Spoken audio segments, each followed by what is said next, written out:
Hello class 12, welcome back to Concept Capsule. நான் உங்கள் Vicky. So integrals chapter நம்ம வந்து நியர்லி ஃபினிஷ் பாயிண்ட்க்கு வந்துட்டோம். ஓகே, லாஸ்ட் கிளாஸில் வந்து லிமிட் ஆஃப் சம் கான்செப்ட் பார்த்தோம். கரெக்டாக லிமிட் ஆஃப் சம்னா என்னன்னா ஒன்றும் இல்லை, இன்டகிரேஷனோட அம்மா அப்பா மாதிரி தான் limit of sum. Okay, direct integration apply பண்ணாமல் ஒன்று ஆட் பண்ணி எப்படி வந்து நம்ம வந்து ஃபைனல் ரிசல்ட் கொண்டு வரணுன்றது தான் லிமிட் ஆஃப் சம். ஓகே, அதை பற்றி நான் டீட்டெயிலாக ஆல்ரெடி வீடியோ போட்டுவிட்டேன். நீங்கள் வந்து என்ன பண்ணுங்கள், ப்ளேலிஸ்ட்டில் போய்ட்டு ஒரு வேளை பார்க்கலனாக்கா ப்ளேலிஸ்ட்டில் போய்ட்டு பார்த்துக்கோங்க. அண்ட் அதோட எக்ஸசைஸும் வந்து நம்ம ஹிண்ட்டு பார்த்தோம். அண்டு சில கொஸ்டின் ஈஸியான கொஸ்டின்ஸை உங்களுக்கு நான் ஹோம்ஒர்க்காக கொடுத்துருந்தேன், அதை போட்டிருப்பீங்க. ஓகே, இன்றைக்கி வந்து 2 டாப்பிக்கை மொத்தமாக பார்த்துருவோம். சரியா? ஒன்று வந்து சப்ஸ்டிடியூஷன், அதாவது டெஃபினட் இன்டெக்ரலில் நான் உங்களுக்கு லிமிட் ஆஃப் சம் சொல்லிக் கொடுக்கும்போதே நான் வந்து சப்ஸ்டிடியூஷனோட பேசிக் சொல்லி கொடுத்துறேன், எப்படி வந்து அப்ளை பண்ணணும் அப்படின்ட்டு. சரியா? ஸோ சென்ஸ் உங்கள் புக்கில் இது ஒரு தனி டாப்பிக்காகவே கொடுத்துருக்கனால சின்னதாக வந்து இதை பற்றி ஒரு இன்ட்ரொடக்ஷன் பார்ட் இன்றைக்கி பார்த்துட்டு அதுக்கப்புறம் ரொம்ப important properties of definite integral பார்த்துடலாம். சரியா? ஸோ இது ரெண்டும் பார்த்துட்டோம்னா இதுக்கேற்ற மாதிரி எக்ஸசைஸை சால்வ் பண்ணிவிட்டு முடிச்சுட்டு போயிடலாம். ஓகே, எக்ஸசைஸ் 7.10 வந்து ரொம்பவே சிம்பிள். ஓகே, டேரெக்டான எக்ஸசைஸ் தான், ரொம்ப கம்மியான சம்ஸ் தான் இருக்குது, 8 சமோ 9 சமோ தான் இருக்கும். அண்ட் ப்ராப்பர்ட்டிஸும் கொஞ்சம் நிறைய சம்ஸ் இருக்குது. சரியா? ஃபஸ்ட்டு நம்ம இது ரெண்டுத்துக்கும் இன்றைக்கி கான்செப்ட் மட்டும் பார்ப்போம். ஓகே, கான்செப்ட் மட்டும் பார்த்துட்டு நாளைக்கு வந்து last video of this chapter integrals இருக்கும். சரியா? Which is exercise 10.11. Okay, so I hope so இது வரைக்கும் உங்களுக்கு இன்டெக்ரேஷன் வந்து உண்மையாலுமே மேட் ஈஸியாக இருந்திருக்கும்னு நினைக்கிறேன். கரெக்டாக என்னோடய டாபிக் ஏற்ற மாதிரி எப்படி என்னோடய தம்ப்நெயிலில் இருக்க மாதிரி உங்களுக்கு வந்து இன்டெக்ரேஷன் சொல்லி கொடுத்துட்டு வந்திருக்கேன்.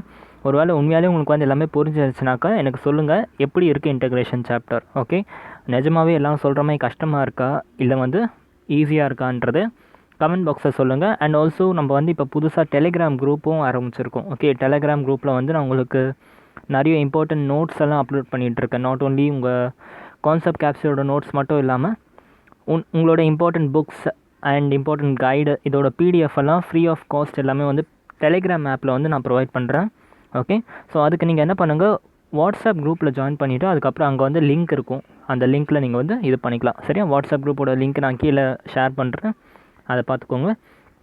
அண்ட் வீடியோ புதுசாக பார்க்குறவங்க யாராச்சும் இருந்தீங்கன்னாக்கா சப்ஸ்கிரைப். ஓகே, சப்ஸ்கிரைப் பண்ணுங்கள். அண்ட் ஆல்சோ உங்கள் ஃப்ரெண்ட்ஸுக்கும் வந்து ஷேர் பண்ணுங்கள், இந்த மாதிரி வந்து இன்டகிரேஷன் மேட் ஈஸியாக வந்து ப்ரொவைட் பண்ணுறாங்க அப்படின்னு சொல்லி நீங்கள் ஷேர் பண்ணிக்கலாம். ஓகே கைஸ், நம்ம ஸ்டார்ட் பண்ணலாம். இன்றைக்கி ரொம்ப மொக்கெல்லாம் போட வேண்டாம், டைரெக்டாக பாயிண்ட்டுக்கு வந்துடலாம். ஓகே, ஸோ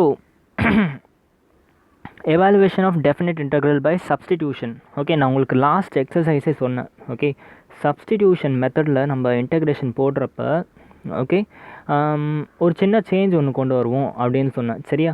ஏன் அப்படி கொண்டு வரோம்னா கொஞ்சம் இன்டெக்ரேஷனை நம்ம சிம்பிளாக மாற்றுறதுக்கு லிமிட்டில் ஒரு சப்ஸ்டிடியூஷன் பார்ப்போம். ஜென்ரலாக சப்ஸ்டிடியூஷன் மெத்தடில் என்ன பண்ணுவோம், ஒரு ஃபங்க்ஷன் இருக்குன்னா அந்த ஃபங்க்ஷனை டீன்னு அசியூம் பண்ணிவிட்டு dx/dt பண்ணிவிட்டு ஜஸ்ட் டிஎக்ஸ்க்கு பதிலாக அந்த ஃபங்க்ஷன் அப்படியே போட்டுருவோம். Okay, that is known as substitution. கரெக்டாக? பட் இன்டெஃபினட் இன்டெக்ரலில் படிக்கும்போது நம்ம லிமிட்டை பற்றி பேச மாட்டோம். ஓகே, இன்டெஃபினட் இன்டெக்ரல் படித்தப்போ டேரெக்டாக சப்ஸ்டிடியூஷன் பண்ணிவிட்டு ஆன்சர் கொண்டு வந்துடும். கரெக்டாக? அந்த இடத்துல நமக்கு லிமிட் இருக்காது. ஸோ அதனால் நம்ம லிமிட்டை பற்றி இன்டெஃபினட்டில் பேச மாட்டோம். பட் ஒன்ஸ் டெஃபினட் இன்டெக்ரல்னு வந்துட்டோம்னாக்கா உங்களுக்கு இன்டெக்ரேஷன் ப்ராசஸை கொஞ்சம் சிம்பிளிஃபை பண்ணோன்னாக்கா நீங்கள் வந்து லிமிட்லேயும் சேஞ்சஸ் பண்ணணும். சரியா? ஃபர்ஸ்ட் வந்து உங்களுக்கு நான் ஒரு எக்ஸாம்பிள் த்ரூவாக இந்த சப்ஸ்டிடியூஷன் ப்ராசஸ் எப்படி நடக்குதுன்ட்டு சொல்கிறேன். ஓகே, ஒன்று வந்து டேரெக்டாக ஓகே லிமிட்டை வேல்யூவை சேஞ்ச் பண்ணாமல் எப்படி சால்வ் பண்ணுறது. ஓகே, செகண்ட் வந்து லிமிட்டோட வேல்யூவை சேஞ்ச் பண்ணிவிட்டு ஓகே எப்படி சால்வ் பண்ணுறதுன்னு சொல்கிறேன். இந்த 2 மெத்தடையும் கம்பேர் பண்ணி பார்த்தீங்கன்னா ஆட்டோமேட்டிக்காக உங்களுக்கு வந்து சப்ஸ்டிடியூஷன் மெத்தட் எதுக்கு யூஸ் ஆகுதுன்றது உங்களுக்கு புரிஞ்சிடும். சரியா? ஸோ ஃபார் திஸ் உங்கள் எக்ஸாம்பிளில் எடுத்திருக்கேன், புக்கில் இருக்க ஒரு எக்ஸாம்பிள் தான் இது. Integral 0 to 1 tan inverse of x divided by 1 plus x square dxன்னு இருக்குது. சரியா? 0 to 1 tan inverse of x 1 plus x square dx இருக்குது. சரியா? ஃபார் சம் டைம்ஸ் ஓகே கொஞ்சம் நேரத்துக்கு நம்ம இந்த லிமிட்டை மறந்துடலாம். ஓகே, ஸோ சிம்பிளாக let us assume it is an indefinite integration. Okay, indefinite integration என்ன பண்ணுவீங்க, just integral tan inverse of x 1 by x square 1 plus x square solve பண்ணணும். ஓகே, ஸோ நல்லாவே இது இப்போ வந்து இந்த ப்ராசஸ் உங்களுக்கு ரொம்ப சிம்பிளாக இருக்கும். கரெக்டாக? நான் உங்களுக்கு நிறைய எக்ஸசைஸ் போட்டு காமிச்சிட்டேன். ஸோ இப்போ இதை உங்களுக்கு சால்வ் பண்ணுறது பெரிய விஷயமே இல்லை. ஓகே, இந்த சம்மை பார்த்த உடனே என்ன சொல்லலாம், கீழே 1 plus x square இருக்குது, மேலே tan inverse x இருக்குது. tan inverse x டிஃப்ரென்ஷியேட் பண்ணால் 1 plus x square வரும் எனக்கு தெரியும். ஓகே, ஸோ என்ன பண்ணிக்கிறோம், let us assume tan inverse x equal to t. Okay. So டீன்னு அசியூம் பண்ணனால டிடி பை டிஎக்ஸ் பண்ணாக்க என்ன ஆகுது, டேன் இன்வர்ஸை டிஃப்ரென்ஷியேட் பண்ணாக்க 1/1 + x² வரும். கரெக்டாக? அப்போ இந்த இடத்துல டேன் இன்வர்ஸ்க்கு பதிலாக டி போட்டுட்டு டிஎக்ஸ்க்கு பதிலாக என்ன போட்டுக்கலாம், டிடி இன்ட்டு 1 + x² போட்டுக்கலாம். ஓகே. அப்படி போட்டோன்னா எனக்கு இன்டெகிரேஷன் எப்படி மாறுது, இன்டெக்ரல் ஆஃப் 1/1 + x² இன்ட்டு டிஎக்ஸ்க்கு பதிலாக DD into 1 + x². Okay. So எனக்கு ஒரு இந்த டேர்மு கேன்சல் அவுட் ஆகுது. அப்போ நான் போட்டிருக்க இன்டெகிரேஷன் கரெக்டுன்ட்டு நீங்கள் வந்து அசியூம் பண்ணிக்கலாம். சரியா? ஸோ இப்போ இது இன்டெகிரேஷன் பண்ணுறது easy. Integral of t dt integrate பண்ணால் t² / 2ன்னு வரும். Okay. Clear guys? t² / 2. Okay. இது வரைக்கும் நம்ம லிமிட்டில் எந்த சேஞ்சுமே பண்ணலை. கரெக்டாக? ஸோ இப்போ என்ன பண்ண போகிறோம், லிமிட்டை அப்ளை பண்ண போகிறோம். ஓகே. பட் லிமிட் அப்ளை பண்ணுறதுக்கு முன்னாடி என்ன பண்ணணுன்னாக்கா, இந்த டீயை நீங்கள் என்ன அசியூம் பண்ணிங்களோ அதை எடுத்துக்கணும். ஓகே. ஸோ டீக்கு பதிலாக நான் tan இன்வர்ஸ் எக்ஸை சப்ஸ்டியூட் பண்ணிட்டா என்ன வரும், tan inverse x² / 2. Okay. Once நீங்கள் டீக்கு பதிலாக அந்த வேல்யூ சப்ஸ்டியூட் பண்ணதுக்கப்புறமா உங்களோட லிமிட்டை நீங்கள் எழுதிக்கலாம் 0 to 1. ஓகே. 0 to 1 இப்போ நீங்கள் எழுதிக்கலாம். சரியா? ஸோ இப்போ என்ன ஆகிடுச்சு, ஆஸ் யூஷுவல் எப்பவும் சால்வ் பண்ணுற மாதிரி tan இன்வர்ஸ் எக்ஸுக்கு பதிலாக ஃபஸ்ட்டு 1 சப்ஸ்டியூட் பண்ணுங்கள், அப்புறம் மைனஸ் tan இன்வர்ஸ் எக்ஸ்க்கு பதிலாக 0 சப்ஸ்டியூட் பண்ணுங்கள். ஸோ அப்படி பண்ணாக்கா first tan inverse of 1 whole square / 2 வரும், minus tan inverse of 0 whole square / 2 வரும். சரியா? ஆல்ரெடி நமக்கு தெரியும் tan இன்வர்ஸ் ஆஃப் 1ஓட ஃபார்முலா என்ன, π/4. ஓகே. இன்வர்ஸ் ட்ரிக்னோமெட்ரியில் நான் சொல்லி கொடுத்துருக்கேன். tan இன்வர்ஸ் 1 வந்து π/4. கரெக்டாக? So π/4 whole square, tan inverse 0 வந்து 0 தான். ஸோ இந்த ஃபுல் டேர்ம் 0 ஆகிடும். ஸோ π/4 whole square / 2 இதை சால்வ் பண்ணோம்னா π² / 32. This will be the answer. Okay. இது வரைக்கும் டெஃபினட் இன்டெக்ரலில் தான் நம்ம சப்ஸ்டிடியூஷன் அப்ளை பண்ணோம். பட் நம்ம லிமிட்டில் எந்த சேஞ்சுமே பண்ணலை. ஓகே. ஸோ அது வந்து இவ்வளோ பெரிய ஸ்டெப் வந்திருக்கு. ஓகேயா? இப்போ இதே சம்மை நான் திருப்பி வேறு மெத்தடில் போடுறேன், அதாவது சப்ஸ்டிடியூஷன் மெத்தடில் லிமிட்டையே மாற்றி போடுறேன். ஓகே. ஸோ இதுதான் என்னோடய கொஸ்டின். கரெக்டாக? இந்த கொஸ்டின் இருக்குது. இல்லை வந்து letters assume t = tan inverse of x, அப்போ dx = dt × 1 + x² வந்துடுது. சரியா? நான் ஒன்ஸ் டீக்கும் டிஎக்ஸ்க்கும் வேல்யூ கொடுத்ததுக்கப்புறம், ஓகே, ஒரு வேல்யூ எனக்கு வந்து டெஃபினட் இன்டெக்ரல் இருந்துச்சுனாக்கா இந்த ஸ்டெப்புக்கு அப்புறம் டேரெக்டாக நான் சப்ஸ்டிடியூட் பண்ணுறதுக்கு முன்னாடி என்ன பண்ணுவேன், என்னோடய லிமிட்டுக்கும் இன் டேர்ம்ஸ் ஆஃப் t மாற்றிக்கிறேன். பிகாஸ் இப்போ இருக்க 0 to 1 என்னதுன்னா x = 0 to x = 1 தான் இருக்குது. பட் நம்ம இப்போ என்ன பண்ணிக்கிறோம், இந்த ஃபுல் வேரியபிளை t டேர்ம்ஸாக மாற்றிட்டோம். ஓகே. அப்போ என்ன ஆகும், எக்ஸ்ன்ற டேர்ம் இல்லைன்னா அப்போ எதில் போய் நீங்கள் சப்ஸ்டியூட் பண்ணுவீங்க, அப்போ என்ன பண்ணணும், இந்த லிமிட்டையே நம்ம வந்து இன் டேர்ம்ஸ் ஆஃப் t மாற்றணும். ஓகே. அது ரொம்ப சிம்பிள் தான். ஃபஸ்ட்டு என்ன பண்ணணும், when x = 0, when x = 0, டீயோட ஈக்குவேஷன் என்ன, t = tan inverse of x. கரெக்டாக? ஸோ when x = 0 இந்த ஈக்குவேஷனில் 0 சப்ஸ்டியூட் பண்ணுங்கள். tan இன்வர்ஸ் ஆஃப் 0 வந்து என்னது, 0. அப்போ when x = 0 t = 0 உங்களோட ஃபஸ்ட்டு லிமிட் கிடச்சிருச்சு. செகண்ட் என்ன பண்ணணும், when x = 1 tan inverse of 1 வந்து π/4. இப்போ தான் சொன்னேன். கரெக்டாக? அப்போ t = π/4. ஓகே. இப்போ என்ன பண்ணுங்கள், ரொம்ப சிம்பிள்.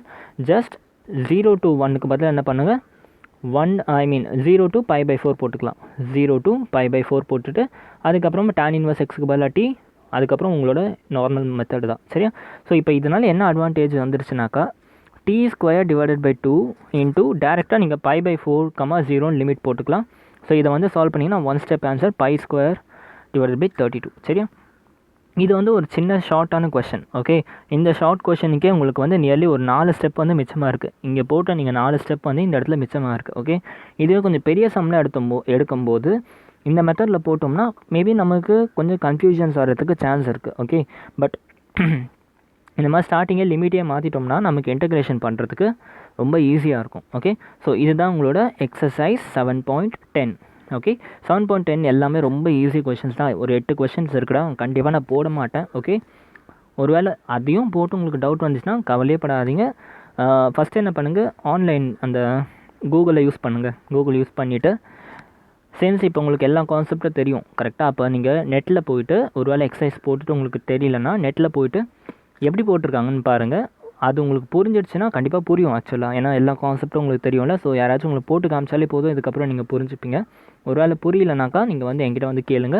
வாட்ஸ்அப்பில் நான் இந்த எக்ஸசைஸ் உங்களுக்கு சால்வ் பண்ணி, இஃப் யூ நீட் தனியாக இந்த எக்ஸசைஸை ஒரு வீடியோவை போட்டுறேன். சரியா? மற்றபடி நான் இந்த எக்ஸசைஸை கம்ப்ளீட்டாக கோ த்ரூ பண்ணேன். எல்லா கொஷினுமே நீங்கள் போட்ட கொஷின்ஸ் தான். ஜஸ்ட் லிமிட்டை மட்டும் மாற்றுற மாதிரி ஒரு வேலை இருக்குது. சரியா? ஸோ தேவையில்லாமல் எதுக்கு வீடியோவை வந்து லென்த்தை இழுத்துக்கிட்டே போகிறது. ஸோ ஆல்ரெடி போட்ட கொஷின் தான். ஜஸ்ட் அதில் வந்து லிமிட்டை மட்டும் நீங்கள் வந்து மாற்றுற மாதிரி இருக்கும் இந்த மெத்தட் யூஸ் பண்ணி. சரியா? ஸோ ஐ ஹோப் ஸோ என்னோடய ஸ்டூடெண்ட் இப்போ அதெல்லாம் எந்த பிரச்சனையும் வராதுன்னு நினைக்கிறேன். நீங்கள் அதை போட்டுருவீங்க. அதனால் என்ன பண்ண போகிறேன்னா எக்ஸசைஸ் 7.10 நான் அப்படியே ஸ்கிப் பண்ணுறேன். அண்ட் இன்றைக்கி வீடியோ நான் கொஞ்சம் ஷார்ட்டாக வச்சுக்கிறதுக்கு காரணமே அதுதான். ஓகே, இன்றைக்கி வீடியோ பார்த்த உடனே எக்ஸசைஸ் 7.10 இமீடியட்டாக போட்டு பாருங்கள். ஓகே, போட்டு பார்த்துட்டு ஏதாச்சும் டவுட் இருந்தால் feel free to ask me இந்த comment box. Okay, and second ஒரு வேளை உங்களுக்கு வந்து குரூப்பில் சேரணும்னு நினச்சிங்கன்னா குரூப்பில் வந்து நீங்கள் கேட்கலாம். சரியா? இப்போ வந்து நம்ம அடுத்தது முக்கியமான டாபிக் போகலாம், ப்ராப்பர்ட்டிஸ் ஆஃப் டெஃபினட் இன்டெக்ரல்ஸ். சரியா? This one will be a bit boring வேறு யாராச்சும் எடுத்தாக்கா. ஓகே, பட் நான் உங்களுக்கு இன்ட்ரெஸ்டிங்காக எடுக்க ட்ரை பண்ணுறேன். ஓகே, சரி, இந்த ப்ராப்பர்ட்டிஸ்லாம் தெரிஞ்சிருக்கணும்டா. ஏன்னா இப்போ இதுக்கு அடுத்து 7.11 எக்ஸசைஸ் போட போகிறோம். ஓகே, அதில் வந்து பெரிய பெரிய கொஷின்ஸ்லாம் வந்துச்சுன்னா திடீர்னு வந்து நிறைய சேஞ்சஸ்லாம் பண்ணுவாங்க. ஓகே, ஸோ அந்த சேஞ்சஸ்லாம் உங்களுக்கு புரியணுன்னாக்கா இந்த ப்ராப்பர்ட்டிஸ் வந்து ஓரளவுக்கு தெரியணும். சரியா?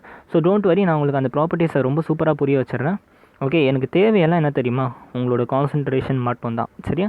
ஸோ ஜஸ்ட் ஃபோக்கஸ் பண்ணுங்கள். மொத்தம் ஒரு 8 ப்ராப்பர்ட்டி இருக்குது. டேம் ஷோர் உங்களுக்கு அந்த 8 ப்ராப்பர்ட்டியும் நான் வந்து சொல்லிக் கொடுக்க மாட்டேன், மைண்டில் ஏற்றிடுவேன். சரியா? Just listen. Okay, first property is quite சிம்பிள்டா, ஒன்றும் இல்லை.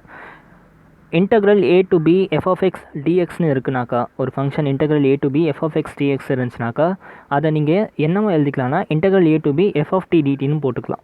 ஓகே, ஸோ இதுவும் ஒன்று தான். சரி, இப்போ இதை பார்த்த உடனே உங்களுக்கு வந்து ஃபுல்லாக வந்து புரிஞ்சிருக்காது. சரியா? இப்போ இதை உங்களுக்கு இன்னும் ஃபுல்லாக புரிய வைக்கிறேன். ஃபார் எக்ஸாம்பிள் இந்த இடத்துல வந்து integral a to b cos x dxன்னு எடுத்திருக்கேன். சரியா? இந்த இடத்துல if I am f of tன்னு என்ன அர்த்தம்? ஓகே, f of t விட்டுருங்க. இப்போ f of x இருக்குது. ஓகே, f of 5னா என்ன பண்ணுவீங்க? எங்கெல்லாம் 5 இருக்கோ அங்கெல்லாம் t போட்டுருவீங்க. ஐ மீன் எங்கெல்லாம் x இருக்கோ அங்கெல்லாம் 5 போட்டுருவீங்க. f of 10ன்னு சொன்னால் என்ன பண்ணுவீங்க? எங்கெல்லாம் x இருக்கோ அங்கெல்லாம் 10 போட்டுருவீங்க. அப்போ f of tன்னு நான் சொன்னேன்னாக்கா என்ன பண்ணணும்? எங்கெல்லாம் x இருக்கோ அங்கெல்லாம் t போட்டுருணும். கரெக்டாக? அப்போ இந்த f of xன்னு இருக்க இந்த ஈக்குவேஷனை நான் f of tன்னு மாற்றணும்னா ஜஸ்ட் என்ன பண்ணணும்? எங்கெல்லாம் எக்ஸ் இருக்கோ அங்கெல்லாம் டி மட்டும் சப்ஸ்டியூட் பண்ணனா முடிஞ்சு போச்சு. Okay, so cos x dx equal to integral a to b cos t dt. Okay, இந்த ஈக்குவேஷன் நல்லா பாருங்கள். இது ரெண்டுத்தையும் இன்டெகிரேட் பண்ணால் சேம் ஆன்சர் தானே வரப்போகுது. Okay, whether it is x or whether it is t. Okay, so அதுதான் உங்களோட ஃபர்ஸ்ட் ப்ராப்பர்ட்டி, ரொம்ப முக்கியமான ப்ராப்பர்ட்டி தான். Okay, f of x dx equal to f of t dt. Okay guys, ஜென்ரலாக இது என்ன பண்ணுவாங்கன்னா சப்ஸ்டிடியூஷன் மெத்தட் கூட வந்து கன்ஃபியூஸ் ஆகிடுவாங்க. ஓகே, நத்திங், ஜஸ்ட் எக்ஸுக்கு பதிலாக டி இல்லை எக்ஸுக்கு பதிலாக ஏ, எக்ஸுக்கு பதிலாக பி, அவ்வளோதான் வித்தியாசம், வேறு ஒன்றும் கிடையாது. சரி, first property is very simple. Second property பாருங்கள். செகண்ட் ப்ராப்பர்ட்டி என்னென்னா integral a to b f of x dx equal to minus integral of b to a f of x dx. Okay, இந்த function நல்லா கவனிங்க. இந்த இடத்துல integration வந்து limit வந்து a to b இருக்குது. ஓகே, இந்த இடத்துல வந்து லிமிட் a to b கிடையாது, பியிலேருந்து a. ஓகே, லிமிட் வந்து அப்படியே இன்வர்ஸ் ஆகிடுச்சு. ஸோ எப்போ நீங்கள் லிமிட்டை மாற்றி எழுதுறீங்களோ அப்போ நீங்கள் என்ன பண்ணிக்கணும்? டேரெக்டாக மைனஸ்னு போட்டுக்கணும். சரியா? a to bன்னு இருக்க லிமிட்டை நீங்கள் b to aன்னு மாற்றினீங்கன்னா நீங்கள் ஜஸ்ட்டு மைனஸ்னு சைனை மாற்றிக்கணும், வேறு ஒன்றும் கிடையாது. ஓகே, எக்ஸாம்பிள் பாருங்கள், ஏன் இப்படி மைனஸ் ஆகுதுன்னு புரிய வைக்கிறேன். ஒரு ஃபங்க்ஷன் எடுத்திருக்கேன் f of x dx. Okay, அதோட லிமிட் வந்து a to b. இப்போ இதை வந்து நான் இன்டெகிரேட் பண்ணிட்டேன், என்ன ஆகும்? f of x limit apply பண்ணுற மாதிரி b to அதான் a to b வர மாதிரி இருக்குது. சரியா? என்ன பண்ணுவோம்? First f of b minus f of a பண்ணணும். கரெக்டாக? இப்படி தான் வந்து இந்த இதுவை வந்து இப்படி சால்வ் பண்ணுவோம். சரியா? ஒருவேளை நான் இந்த ஃபங்க்ஷனில் மைனஸை காமன் எடுத்தால் என்ன ஆகும்? மைனஸை காமன் எடுத்தால் f of a minus f of b மாறிடுதா? இந்த இடத்துல மைனஸ் காமன் எடுத்துகிட்டா என்ன ஆகுது? f of a minus f of b. Okay, f of a minus f of b வரணும்னு நீங்கள் எப்படி இன்டெகிரேட் பண்ணணும்? Integral of b to a பண்ணால் தான் கிடைக்கும். ஏன்னா b to a பண்ணால் தான் என்ன ஆகும்? f of a integral of b to a இப்படி ஆகும். சரியா? ஃபஸ்ட் என்ன பண்ணுவோம்? f of a வந்து அப்ளை பண்ணுவோம், f of a minus f of b. Okay, so அதுதான் நீங்கள் இருக்குது f of a minus f of b. அப்போ இது என்னது ஆக்சுவலாக? Minus of integral of this. Okay, so அப்படியே என்னாச்சு? மைனஸ் சைன், அதனால தான் இங்கே வந்திருக்கு. ஓகே, செகண்ட் ப்ராப்பர்ட்டி என்னது? இன்டெகிரேஷனில் லிமிட்டை எக்ஸ்சேஞ்ச் பண்ணாக்கா சிம்பிளாக மைனஸ் சைன் மட்டும் எக்ஸ்ட்ரா வந்துடும். இது வந்து செகண்ட் ப்ராப்பர்ட்டி. ஓகே, தேர்ட் ப்ராப்பர்ட்டியும் ஈஸி தான். தேர்ட் ப்ராப்பர்ட்டி என்னென்னா, ஃபார் எக்ஸாம்பிள் எனக்கு வந்து f of x dx a to b லிமிட்டில் இருக்குது. ஓகே, நான் இப்போ இந்த கிராஃபில் பார்க்குறேன். இப்படி ஒரு கிராஃப் இருக்குது, இதுதான் என்னோடய f of x. அதோட லிமிட் வந்து ஏலேருந்து b வரைக்கும் இருக்குது. ஓகே, ஏலேருந்து b வரைக்கும் இருக்குது. ஓகே, இப்போ இதுக்கு நடுவில் ஒரு பாயிண்ட் எடுத்திருக்கேன் c. ஓகே, இப்போ எத்தனை பாயிண்ட் இருக்குது? a இருக்குது, b இருக்குது, நடுவில் ஒரு பாயிண்ட் c இருக்குது. ஓகே, ஸோ இப்போ எனக்கு இந்த ஃபுல் லிமிட் வேணும்னா ஒன்றும் இல்லை, இந்த ஏரியாவை வந்து இது let it P area 1 and area 2. Okay, எனக்கு இந்த ஃபுல் ஏரியா வேணும், என்ன பண்ணலாம்? ஏரியா 1 ப்ளஸ் ஏரியா 2 பண்ணால் எனக்கு ஃபுல் ஏரியா கிடச்சிரும்ல. ஸோ ஏரியா 1யும் ஏரியா 2வும் இங்கே பிரித்து எழுதிக்கலாம். ஃபார் எக்ஸாம்பிள் எப்படின்னாக்கா f of x dx and f of x dx, but limit மட்டும் மாறும். A to C வந்து ஒரு லிமிட்டாக போடுவீங்க, அதுக்கப்புறம் Cலேருந்து B வந்து செகண்ட் லிமிட்டாக போடுவீங்க, அவ்வளோதான். ஸோ சிம்பிளாக A to Bன்ட்டு ஒரு function f of x dx இருந்துச்சுனாக்கா இன்டர்மீடியட்டில் ஏதாச்சும் பாயிண்ட் கொடுத்தாங்கன்னா உங்கள் லிமிட்டை நீங்கள் பிரித்து எழுதிக்கலாம். A to C ஒரு லிமிட்டாகவும் C to B செகண்ட் லிமிட்டாகவும் வச்சு போட்டுக்கலாம். இது ரெண்டுத்தையும் சால்வ் பண்ணிங்கன்னா உங்களுக்கு டோட்டல் ஆன்சர் கிடச்சிரும். சரியா? This is your third property. Fourth property பாருங்கள். Fourth property is very important. Okay, நல்லா கவனிங்க. இது ரொம்ப யூஸ்ஃபுல்லான ப்ராப்பர்ட்டி. ஆக்சுவலாக இது ரொம்ப ரொம்ப ரொம்ப ஹெல்ப்ஃபுல்லாக இருக்குது இந்த property. f of a to b, okay, I mean integral of a to b f of x dxன்னு இருக்குது. ஓகே, இப்போ இதில் வந்து நான் என்ன பண்ணிக்கிறேன், எக்ஸுக்கு பதிலாக if I substitute a plus b minus x dx, எனக்கு நிறைய பெரிய ஈக்குவேஷன்ஸாக சின்ன சின்னதாக முடிஞ்சிடும். ஓகே, என்ன பண்ணியிருக்கேன் நல்லா கவனிங்க. Integral a to b f of x dx solve பண்ண என்ன ஆன்சர் வருமோ அதே ஆன்சர் தான் integral a to b f of a plus b, okay, a plus b minus X பண்ணாலும் கிடைக்கும் அப்படின்னு சொல்கிறாங்க. ஓகே, கொஞ்சம் பொறுமையாக பாருங்கள். இந்த a மைனஸ் இந்த ஏவும் இந்த பியும் ஃபஸ்ட்டு லிமிட் ஆட் பண்ணிவிட்டு மைனஸ் எக்ஸ் பண்ணிவிட்டு அதை எடுத்துகிட்டு போய் அந்த ஈக்குவேஷனில் சப்ஸ்டியூட் பண்ணோன்னா ஆன்சர் கிடச்சிரும். ஓகே, ஸோ இதை பெஸ்ட்டாக புரிய வைக்கிறதுக்கு நான் இந்த இன்டெகிரேஷன் போட்டு காமிக்கிறேன் பாருங்கள். Integral 1 divided by 1 plus root of tan x. Okay, நான் இந்த மாதிரி ஒரு இன்டெகிரேஷன் இது வரைக்கும் உங்களுக்கு போட்டு காமிச்சிருக்கேனா? கிடையாது. ஓகே, புதுசாக நம்ம டெக்னிக்கும் எதுவும் படித்தது கிடையாது இந்த மாதிரி இன்டெகிரேஷன் போடுறதுக்கு. ஓகே, ஸோ இதை பார்க்கும்போது எவ்வளோ கஷ்டமாக தெரியுது. பட் இந்த ப்ராப்பர்ட்டியை நீங்கள் அப்ளை பண்ண உடனே இது எவ்வளோ ஈஸியாக மாறுதுன்னு மட்டும் பாருங்கள். இதோட லிமிட் வந்து π/6 to π/3. சரியா? ஸோ இது என்ன பண்ணிக்கிறேன், நான் ரூட் tan எக்ஸ்ன்னு என்ன போட்டுக்கலாம், root sin x divided by root cos xன்னு போட்டுக்கலாமா? ஸோ என்ன பண்ணிட்டேன், இந்த ரூட் tan எக்ஸை நான் பிரித்து π/6 to π/3 dx மேலே இருக்குது 1 + root sin x by cos x. இது எல்சிஎம் கில்சிஎம்லாம் எடுத்தேன்னா என்ன ஆகும், ஃபைனலாக ரூட் cos x மேலே போய்டும், கீழே வந்து root cos x plus root sin x dx மட்டும் இருக்குது. Okay, let us assume this is i. Okay, இதுதான் வந்து நமக்கு ஐன்னு வச்சுப்போம். சரியா? Root cos x divided by root cos x plus sin x dxன்னு இருக்குது. ஓகே, இப்போ நான் இதில் என்னோடய ப்ராப்பர்ட்டி அப்ளை பண்ணுறேன். ஓகே, என் ப்ராப்பர்ட்டி என்னது, இந்த மாதிரி f of x dx இருக்குது என்கிட்ட. Okay, f of x dx இருக்குது. அதில் நான் எக்ஸுக்கு பதிலாக லிமிட் ரெண்டுத்தையும் ஆட் பண்ணிவிட்டு மைனஸ் எக்ஸை பண்ணிட்டேனாக்கா எனக்கு வந்து சால்வ் பண்ணுறது ஈஸியாக இருக்கும்னு சொல்கிறாங்க. எப்படின்னா இந்த இடத்துல காஸ் எக்ஸுக்கு பதிலாக என்ன பண்ண போகிறேன், a + b மைனஸ் எக்ஸ்ன்னு போட போகிறேன். ஓகே, இந்த இடத்துல a என்னது π/6, b என்னது π/3. ஸோ π/6 ப்ளஸ் π/3 மைனஸ் எக்ஸ்ன்னு போட போகிறேன். எங்கெல்லாம் எக்ஸ் இருக்கோ அங்கே π/6 ப்ளஸ் π/3 மைனஸ் எக்ஸ்ன்னு போட போகிறேன். சரி, root of cos π/6 plus π/3 minus x divided by root of cos π/6 plus π/3 minus x plus sine of π/6 plus π/3 minus x. Okay, நல்லா கவனிங்க. π/6 ப்ளஸ் π/3 என்னது, into 2 into 2 π/6 plus π/3. Okay, into 2 வருது, 3π/6 வருது. ஸோ π/2 வருது. ஓகே, ஸோ காஸ் ஆஃப் π/2 வருது. கரெக்டாக? அதே மாதிரி இந்த இடத்துலையும் காஸ் π/2, இந்த இடத்துலையும் sine π/2. So cos π/2 minus x என்னது ஆல்ரெடி உங்களுக்கு தெரியும். Cos π/2 minus x is nothing but sine x. அதே மாதிரி காஸ் π/2 மைனஸ் எக்ஸும் வந்து sine x, and sine π/2 minus x வந்து காஸ் எக்ஸ். இதெல்லாம் உங்களுக்கு தெரியும். இதை வந்து சால்வ் பண்ணோம்னா you can write it as sine x, இதையும் சைன் எக்ஸ் அண்ட் இதை வந்து காஸ் எக்ஸ்னு எழுதிக்கலாம். ஆல்ரெடி உங்களுக்கு தெரியும். கரெக்டாக? ஸோ அது அப்ளை பண்ணிவிட்டு என்னாச்சு, π/6 to π/3 root of sine x divided by root of sine x plus cos x dxன்னு மாறிடுச்சு. ஓகே, நல்லா கவனிங்க. இந்த இந்த இந்த ஈக்குவேஷன் இருக்குல்ல, 1/1 ப்ளஸ் ரூட் tan எக்ஸு நம்ம ஃபஸ்ட்டு எப்படி போட்டோம், இப்படி போட்டோம். கரெக்டாக? ஃபஸ்ட்டு எப்படி போட்டோம், இப்படி போட்டோம். ஓகே, அதுக்கு அடுத்து இதே 1/1 ப்ளஸ் ரூட் tan எக்ஸை என்ன போட்டிருக்கோம், இப்படி போட்டிருக்கோம். ஓகே, இதுவும் ஐ தான், இதுவும் ஐ தான். கரெக்டாக? ஸோ நான் என்ன பண்ண போகிறேன், இந்த ஐயும் இந்த ஐயும் ஆட் பண்ண போகிறேன். Okay, let this be i1 and i1லாம் இல்லை, let this be i. Okay, because same function தான், இந்த ஃபங்க்ஷனில் தானே கொண்டு வந்தோம். இதுவும் வந்து ஐ தான், பிகாஸ் இந்த ஃபங்க்ஷனை தான் நம்ம டிரைவ் பண்ணி இப்படி கொண்டு வந்திருக்கோம். சரியா? சால்வ் பண்ணி இப்படி கொண்டு வந்திருக்கோம். ஸோ ஐ ப்ளஸ் ஐ என்னது 2i. கரெக்டாக? So 2i equal to integral of இது ப்ளஸ் இது. ஓகே, அப்போ என்ன ஆகும், integral of root of cos x plus root cos x plus sine x plus root sine x divided by root sine x plus cos x. இதை solve பண்ண என்ன ஆகும், LCM எடுத்தாக்கா 1 ஆகிடும். இது ஒரு மேலேயும் கீழும் கேன்சல் அவுட் ஆகிட்டு π/6 to π/3 1 dx. So integration of 1 வந்து எக்ஸு. ஸோ π/3 π/6 லிமிட் ஆகிடுச்சு. ஓகே, லிமிட் அப்ளை பண்ணோம்னா π/3 minus π/6 which is nothing but π/6. Okay, நல்லா கவனிங்க. π/6 சால்வ் பண்ணி வந்திருக்கு. ஓகே, பட் இந்த இடத்துல 2i இருக்குது. நமக்கு வெறும் i மட்டும் வேணும். சரி, அப்போ என்ன பண்ணணும், இந்த 2 இங்கே கொண்டு வந்தாக்கா நமக்கு i = π/12 வந்துடுச்சு. சரியா, பாரு எவ்வளோ ஈஸியாக சால்வ் ஆகிடுச்சு பாருங்கள். இந்த கொஸ்டின் பார்க்கும்போது எவ்வளோ பயமாக இருந்துச்சு, பட் இந்த ப்ராப்பர்ட்டி அப்ளை பண்ணதுக்கப்புறம் நமக்கு எவ்வளோ ஈஸியாக ஆன்சர் கிடச்சிருச்சு பாருங்கள். ஓகே, ஸோ அதுதான் எப்போலாம் நீங்கள் இந்த ப்ராப்பர்ட்டி அப்ளை பண்ணுறீங்களோ ஒரே டேர்மை நீங்கள் 2 எழுதுவீங்க இந்த மாதிரி. ஓகே, 2 எழுதிட்டு இது ரெண்டுத்தையும் ஆட் பண்ணிவிட்டு இந்த மாதிரி மெத்தடில் சால்வ் பண்ணிங்க, ஆன்சர் கிடச்சிரும். Okay, so this is very useful property. எப்போல்லாம் இந்த மாதிரி ஃபார்ம் உங்களுக்கு தெரியுதோ அப்போ இந்த ப்ராப்பர்ட்டி வந்துடணும். சரி, அடுத்த ப்ராப்பர்ட்டி போயிடலாமா? அந்த ப்ராப்பர்ட்டி புரிஞ்சில. 4th ப்ராப்பர்ட்டி ஈஸி தானே. சரி, 5th ப்ராப்பர்ட்டி பாருங்கள். 0 to a லிமிட்டில், okay, limit 0 to a f(x) dxன்னு இருந்துச்சுனாக்க என்ன பண்ணிக்கலாம்னா f(a - x)ன்னு போட்டுக்கலாம். ஓகே, ஒன்றும் இல்லை, இந்த ப்ராப்பர்ட்டியில் தான் சின்ன application.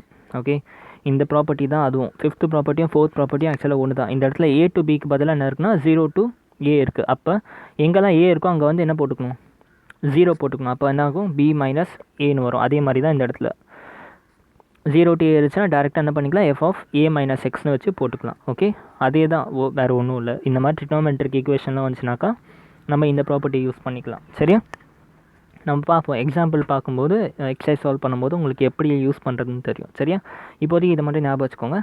Second, 0 to 2a இருந்துச்சுனாக்கா, okay, எப்போல்லாம் இந்த இடத்துல 0, இந்த இடத்துல 2a இப்படி இருந்துச்சுன்னா f(x) dx இருந்துச்சுன்னா என்ன பண்ணிக்கலாம், 0 to a f(x) dx, okay, plus 0 to a f(2a - x) dx. Okay, இப்போ அடுத்து இந்த 6th 7th 8th எல்லாம் ஒரே ப்ராப்பர்ட்டி, அதாவது சின்ன இன்டர்லிங்கிங் தான் இருக்கும் ஒரு மூணுத்துக்குமே. சரியா சார், நல்லா கவனிங்க.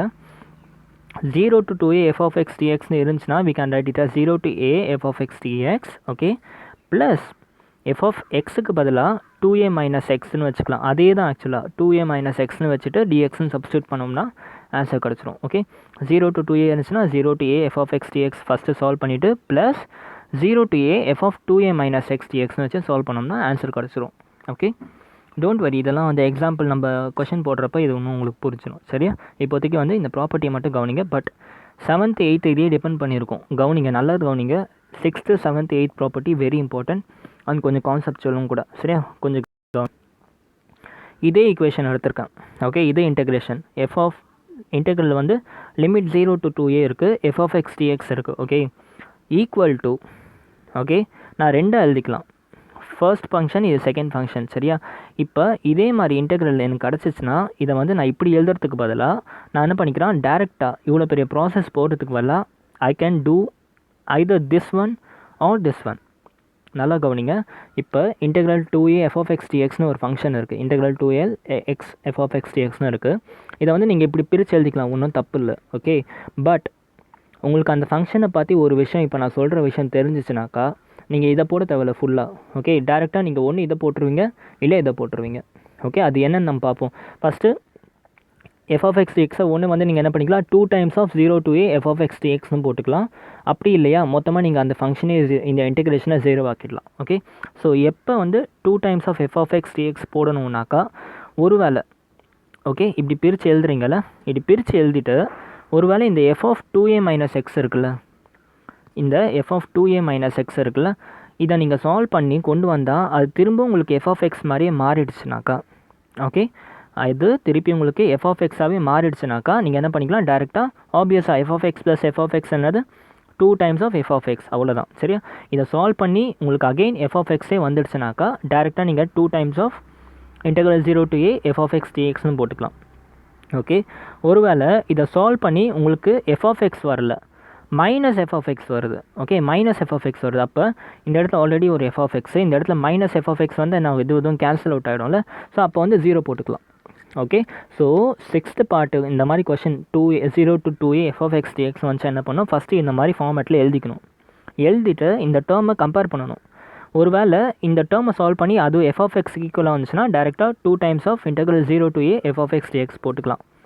ஒருவேளை இந்த டேர்மை சால்வ் பண்ணி மைனஸ் ஆஃப் f(x) வந்துச்சுன்னா இந்த டேர்மை கேன்சல் அவுட் ஆகிட்டு 0 போட்டுக்கலாம். ஓகே, ஒருவேளை இது ரெண்டுமே வரலனாக்கா, ஓகே, ஒருவேளை இது இந்த மாதிரியும் வரல, இந்த மாதிரியும் வரலனாக்கா அப்போ 8th ப்ராப்பர்ட்டி இருக்குது, அந்த மாதிரி போட்டோம். சரியா, கவனிங்க, லாஸ்ட்டாக சம்மரைஸ் பண்ணுறேன். இவ்வளோ நேரம் கவனிக்கலாம்ல, இப்போ கவனிங்க. Integral 0 to 2a okay f of x டிஎக்ஸ்னு ஒரு ஃபங்க்ஷன் இருக்குது ஓகே அதை ஃபஸ்ட்டு ஸ்டெப் என்ன பண்ணுங்கள் இந்த மாதிரி ரெண்டு ஃபங்க்ஷனாக பிரித்து எழுதிக்கோங்க ஒன்று 0 to a f of x dx f of 2a minus x dx okay இப்போ என்ன இந்த 2a மைனஸ் எக்ஸ் ஃபங்க்ஷன் வந்து ஒன்று எஃப் ஆஃப் எக்ஸாக இருக்க சான்ஸ் இருக்குது ஓகே இல்லை மைனஸ் எஃப் ஆஃப் எக்ஸாக இருக்க சான்ஸ் இருக்குது இல்லை ரேண்டமாக வேறு ஒரு ஃபங்க்ஷனாக இருக்க சான்ஸ் இருக்குது ஆமே ரைட் இந்த 3 கேஸ் தான் ஒருவேளை எஃப் ஆஃப் எக்ஸ் டிஎக்ஸாக இருந்துச்சுன்னா 2 times ஆஃப் திஸ் ஒருவேளை மைனஸ் எஃப் ஆஃப் எக்ஸ் டிஎக்ஸாக இருந்துச்சுன்னா 0 ஓகே ஒருவேளை ரேண்டமாக மாறிடுச்சுனாக்கா அப்போ என்ன ஆகும்னா அப்போ உங்களுக்கு அகெயின் நீங்கள் 2 கேஸாக பிரிச்சுக்கலாம் ஓகே நான் என்ன சொன்னேன் இந்த f of x function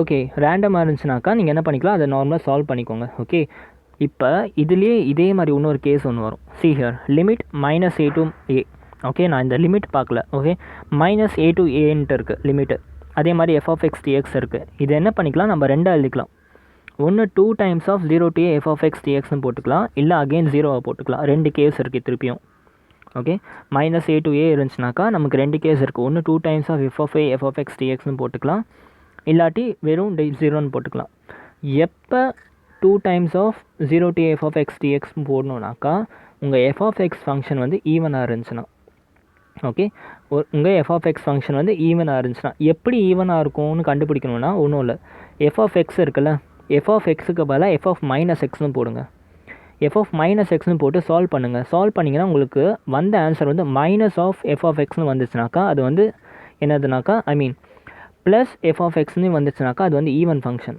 okay ஒருவேளை எஃப் ஆஃப் எக்ஸ்க்கு பதிலாக எஃப் ஆஃப் மைனஸ் எக்ஸ்னு போட்டு சால்வ் பண்ணதுக்கப்புறம் மைனஸ் ஆஃப் எஃப் ஆஃப் எக்ஸ்னு வந்துச்சுன்னா அது வந்து odd function okay so first even function இல்லை ஆட் ஃபங்க்ஷன் இந்த எஃப் ஆஃப் எக்ஸை வச்சு கிளாஸிஃபை பண்ணணும் அது ஒரு வேளை ஈவன் ஃபங்க்ஷன் ஆகிடுச்சுன்னா 2 times of 0 to a f of x add function ஆகிடுச்சுன்னா டேரெக்டாக 0 சரியா நான் ஒரு வாட்டி இந்த 6 7 8 மட்டும் சொல்கிறேன் see here 6th வந்து லிமிட்டை வச்சு தான் நீங்கள் டிஃப்ரென்ஷியேட் பண்ணணும் 0 to 2a okay 0 to 2a இருந்துச்சுன்னா என்ன பண்ணிக்கணும் ஃபஸ்ட்டு ரெண்டாக பிரித்து எழுதிக்கணும்னு சொன்னேன் ஒன்று 0 to a f of x டிஎக்ஸாக இருக்கும் plus 0 to a f of 2a minus x டிஎக்ஸாக இருக்கும் ஓகே இது பிரித்து எழுதுனதுக்கப்புறம் இந்த ஃபங்க்ஷனை கம்பேர் பண்ணணும் இது ஒன்று எஃப் ஆஃப் எக்ஸாக இருக்கணும் இல்லை எஃப் ஆஃப் மைனஸ் எக்ஸாக இருக்கான்ட்டு ஓகே ஒருவேளை எஃப் ஆஃப் எக்ஸாக இருந்துச்சுனாக்கா டேரெக்டாக 2 times of 0 to a f of x டிஎக்ஸ்னு போட்டுக்கலாம் மைனஸ் ஆஃப் எஃப் ஆஃப் எக்ஸாக இருந்துச்சுனாக்கா என்ன பண்ணிக்கலாம் டேரெக்டாக 0 போட்டுக்கலாம் ஓகே ஒருவேளை எஃப் ஆஃப் எக்ஸும் இல்லை மைனஸ் எஃப் ஆஃப் எக்ஸும் இல்லை வேறு ஏதோ ஒரு டேர்ம் வந்துருச்சுனாக்கா அப்போ நீங்கள் வந்து இதை சால்வ் பண்ணணும் தனியாக இன்டெகிரேட் பண்ணணும் சரியா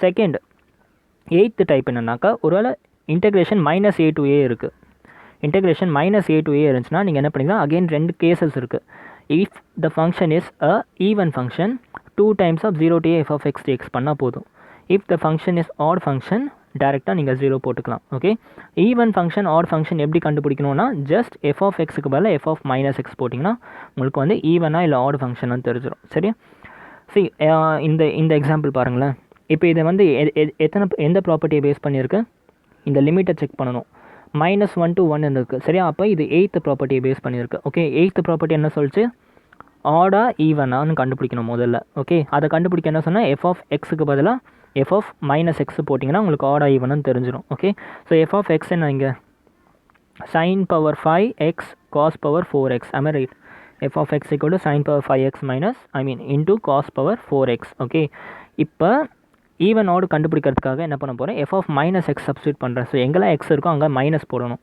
அப்போ sin x okay sin minus x whole power 5 இருக்குது ஓகே பவர் ஆடாக இருக்குது அப்போ ஆப்வியஸாக sin எக்ஸை சால்வ் பண்ணதுக்கப்புறம் என்ன வரும் பவர் இருக்கிறனால இதுவும் இருக்கிறனால ஆடில் இருக்கிறனால மைனஸ் sin 5xன்னு மட்டும்தான் வரும் உங்களுக்கு கரெக்டாக ஒரு இந்த இடத்துல 4 இருந்துச்சுன்னா இந்த இடத்துல ப்ளஸ் sin பவர் 4xன்னு வரும் இந்த இடத்துல 5 இருக்கிறனால மைனஸ் sin பவர் 5xன்னு வந்துடுச்சு ஓகே அதே மாதிரி இந்த இடத்துல மைனஸ் எக்ஸு சப்ஸ்டியூட் பண்ணால் பவர் என்னது 4 ஓகே அப்போ cos whole power 4 minus power whole 4 வந்துச்சு என்ன ஆகும் பாசிட்டிவாக மாட்டணும் ஸோ இது வந்து சேஞ்ச் இல்லை காஸ் பவர் 4x மட்டும் இருக்குது ஓகே ஸோ இப்போ இதை நல்லா பாருங்கள் இந்த டேர்ம் என்னது எஃப் ஆஃப் எக்ஸ் கரெக்டாக எஃப் ஆஃப் எக்ஸ் தான் இந்த டேர்ம் ஓகே எப்படி ஆகிடுச்சு உங்கள் f of x equal to minus f of எக்ஸாக மாறிடுச்சு கரெக்டாக மைனஸ் எஃப் ஆஃப் எக்ஸாக மாறிடுச்சு எப்போ when you are substituting x equal to minus x okay அப்போ எப்போ இது நெகட்டிவாக மாறுதோ அப்போ என்ன சொன்னேன் it is an odd function சொன்னேன். அதான் நீங்கள் சொன்னேன் எப்போ வந்து எஃப் ஆஃப் மைனஸ் எக்ஸ் போட்டதுக்கப்புறமா மைனஸ் எஃப் ஆஃப் எக்ஸ்னு வந்துச்சோ அப்போ இது வந்து odd function. So odd function வந்து நம்ம சால்வ் பண்ணவே தேவையில்ல, டேரெக்டாக 0 போட்டு போயிட்டே இருக்கலாம். Okay, since it is an odd function according to property 11 I mean 8. Okay, நீங்கள் வந்து எக்ஸாம்பிள் ப்ராப்பர்ட்டி 8ன்னு எழுத முடியாது, அந்த ஃபுல் ப்ராப்பர்ட்டி அந்த ஃபார்முலா எழுதிட்டு டேரெக்டாக இதோட இன்டெகிரேஷன் வந்து 0ன்னு போட்டுக்கலாம். சரியா, புரிஞ்சா? ஸோ இதுதான் வந்து ப்ராப்பர்ட்டிஸ். உங்களுக்கு அந்த 8 ப்ராப்பர்ட்டியும் புரிஞ்சிருக்கும்னு நினைக்கிறேன். ஸ்பெஷலாக இந்த 7, 8 அண்ட் 6, 7, 8 ப்ராப்பர்ட்டி ரொம்ப இம்பார்ட்டன்ட். மீதியெல்லாம் வந்து ஈஸி தான் ப்ராப்பர்ட்டிஸ். ஓகே, ஸோ நம்ம வந்து இதை வந்து எக்ஸசைஸ் சால்வ் பண்ணலாம். எக்ஸசைஸ் சால்வ் பண்ணுறப்போ உங்களுக்கு நல்லா புரிஞ்சிடும். ஓகே, இன்றைக்கி நான் வீடியோ 30 மினிட்ஸ் வச்சுருக்கிறதுக்கு காரணம் என்னன்னாக்கா, நீங்கள் எக்ஸசைஸ் 7.10 இப்போ ஆஸ் த வீடியோ எண்ட் இப்போயே வந்து கண்டினியூ பண்ணி போடுங்க. சரியா, please be loyal to me. நான் உங்களை போடுன்னு சொன்னால் நீங்கள் போட்டுடணும். கரெக்டாக இந்த எக்ஸசைஸை இப்போயே நீங்கள் சால்வ் பண்ணுங்கள். ஒரு 8 கொஷின் தான் இருக்கும், அதை இன்றைக்கே முடிச்சிடுங்க. நாளைக்கு வந்து நம்ம இன்டெகிரேஷனை முடிச்சிடலாம். ஓகே, ஸோ அதுக்கப்புறம் ஆர்கானிக் கெமிஸ்ட்ரி ஸ்டார்ட் பண்ணிடலாம். ஆஸ் யூஷுவல் உங்கள் எல்லாரோட ரெக்வஸ்ட் படி ஆர்கானிக் கெமிஸ்ட்ரி முடிச்சுட்டு அப்புறமா ஃபிசிக்ஸ் ஸ்டார்ட் பண்ணிடலாம். Okay guys, and thank you so much for வாட்சிங் மை வீடியோ. அண்ட் ஆல்சோ இன்னொரு முக்கியமான விஷயம், 400 சப்ஸ்கிரைபர் கிடச்சிருக்காங்க எனக்கு. ரொம்ப ரொம்ப ரொம்ப நன்றி. The support you provide to me இது வந்து கண்டினியூ பண்ணிகிட்டே இருங்க. எனக்கு சப்ஸ்கிரைபர்ஸ் ஏறுறாங்களோ இல்லையோ, டோன்ட் வரி அபவுட் திட். உங்களுக்கு 12th போர்ஷன்ஸை நான் கண்டிப்பாக முடிப்பேன். ஓகே, அதுவும் உங்கள் எக்ஸாமுக்குள்ளே ஷோர்ட்டாக நான் முடிச்சிருவேன். Don't worry about that. உங்களோட சப்போர்ட் கண்டிப்பாக இருந்துச்சுன்னா ஐ can two more things. Okay, உங்கள் நீட்டு ஜிஇ அதுக்கெலாம் கூட நான் உங்களுக்கு கிளாஸஸ் கொண்டு வரலான்னு பார்க்குறேன். ஓகே, என்னோடய மெயின் எய்ம் என்னென்னா providing free education for the poor. அதான் என்னோடய மெயின். புவர்னு சொல்ல முடியாது, யாருக்கெலாம் ரீச் ஆகலையோ, எஜுகேஷன் ப்ராப்பராக யாருக்கெலாம் ரீச் ஆகலையோ. சில பேர் வந்து கிளாஸ்க்கு போவாங்க, நிறைய டியூஷனுக்கு காசு கொடுத்து கூட கிளாஸ்க்கு போவாங்க, அப்போ கூட அவங்களுக்கு வந்து குவாலிட்டி எஜுகேஷன் கிடைக்காது. ஓகே, ஸோ அந்த மாதிரி ஆளுங்களுக்குலாம் என்னோடய வீடியோஸ் வந்து ஹெல்ப்ஃபுல்லாக இருக்கணும்னு நினைக்கிறேன். ஸோ அதனால் டெஃபினெட்லி நான் உங்கள் சிலபஸ் கண்டிப்பாக முடிச்சிருவேன். So don't worry about it, just keep supporting. And நான் சொல்கிறத கேளுங்க. நான் இதை பண்ணுங்கன்னா அதை பண்ணணும், இதை பண்ணாதீங்கன்னா அதை பண்ணக்கூடாது. ஓகே, அதை ஃபாலோ பண்ணிவிட்டு வாங்க. Every thing will be your hand. Okay, okay guys, we will end the video. Thank you so much and Jai Hind.